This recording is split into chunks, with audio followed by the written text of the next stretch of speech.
नमस्कार। आज बात करेंगे भारत नेपाल सीमा पर मचे उस बवाल की, जहां एक बहुत छोटे से कस्टम्स के नियम ने दो पुराने दोस्तों के बीच एक बड़ी दीवार खड़ी कर दी है। तो आखिर ये हो क्यों रहा है? सोचिए, सीमा पर मीलों लंबी लाइनें लगी हैं, हर एक चीज की बड़ी सख्ती से जांच हो रही है और लाउडस्पीकर पर लगातार कुछ न कुछ बोला जा रहा है। मतलब जहां कभी एकदम आराम से आना जाना था, शांति थी, वहां अब सिर्फ और सिर्फ टेंशन का माहौल है। और इस पूरी कहानी के सेंटर में है बस एक नंबर, एक ऐसा नंबर जिसने सब कुछ बदल कर रख दिया। ये नंबर है 100 नेपाली रुपए।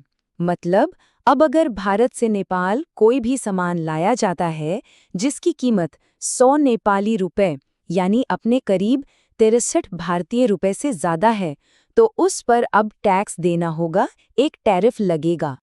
अब देखिए, इसमें सबसे मजेदार बात क्या है। ये नियम कोई नया नहीं है, ऐसा नहीं है कि ये कल ही बना हो। ये तो पिछले 2 साल से कागजों में था, लेकिन बस उस पर कोई ध्यान नहीं दे रहा था, ढीला ढाला मामला था। असली प्रॉब्लम शुरू हुई अब, जब नई सरकार ने इसे लेकर एक जीरो टॉलरेंस पॉलिसी अपना ली। मतलब अब कोई ढील नहीं, और इसी सख्ती ने इस पूरे संकट को खड़ा कर दिया है। इस टैरिफ को वहां लोकल भाषा में भंसार कहते हैं, और अब ये भंसार सीमा पार करने वाले हर छोटे बड़े बैग पर लगाया जा रहा है। जाहिर है, इससे लोगों की जो बरसों पुरानी लाइफस्टाइल थी, वो पूरी तरह से डिस्टर्ब हो गई है। तो सवाल यही है कि भाई, नेपाल की नई सरकार ने आखिर इतना बड़ा, इतना परेशान करने वाला कदम उठाया ही क्यों? इसके पीछे उनकी सोच क्या थी? देखिए, सरकार के हिसाब से इसके पीछे 3 बड़े मकसद थे। पहला, जो स्मगलिंग होती है उसे रोकना। दूसरा, सरकारी खजाने में टैक्स से ज्यादा पैसा लाना। और तीसरा, अपने देश के मतलब नेपाल के जो लोकल उद्योग हैं उन्हें बचाना और आगे बढ़ाना। लेकिन कागजों पर जो इरादे अच्छे लग रहे थे, जमीन पर उनका असर बहुत ही दर्दनाक हुआ। और ये असर सीमा के इस पार और उस पार दोनों तरफ के आम लोगों की जिंदगी पर पड़ा है। इसका नतीजा ये हुआ कि लोगों पर अचानक से महंगाई का बहुत बड़ा बोझ आ गया। सोचिए, खाने का तेल, चीनी, यहाँ तक कि दवाइयाँ, इन जैसी रोजमर्रा की जरूरी चीजों की कीमतें 80% तक बढ़ गईं। ये बहुत बड़ा जंप है। और जब ऐसा होता है तो जाहिर है गुस्सा तो भड़केगा ही। हुआ भी यही। लोग अपनी ही सरकार की इस पॉलिसी के खिलाफ सड़कों पर उतर आए हैं और जोरदार प्रदर्शन कर रहे हैं। और इस सबका सबसे बुरा असर पड़ा है देश के सबसे गरीब लोगों पर। वो लोग जो अपनी रोजी रोटी के लिए भारत से आने वाले सस्ते सामान पर ही निर्भर थे, अब वो सामान उनकी पहुंच से पूरी तरह बाहर हो गया है। और ये जो आर्थिक चोट है ना, ये एक तरफा नहीं है।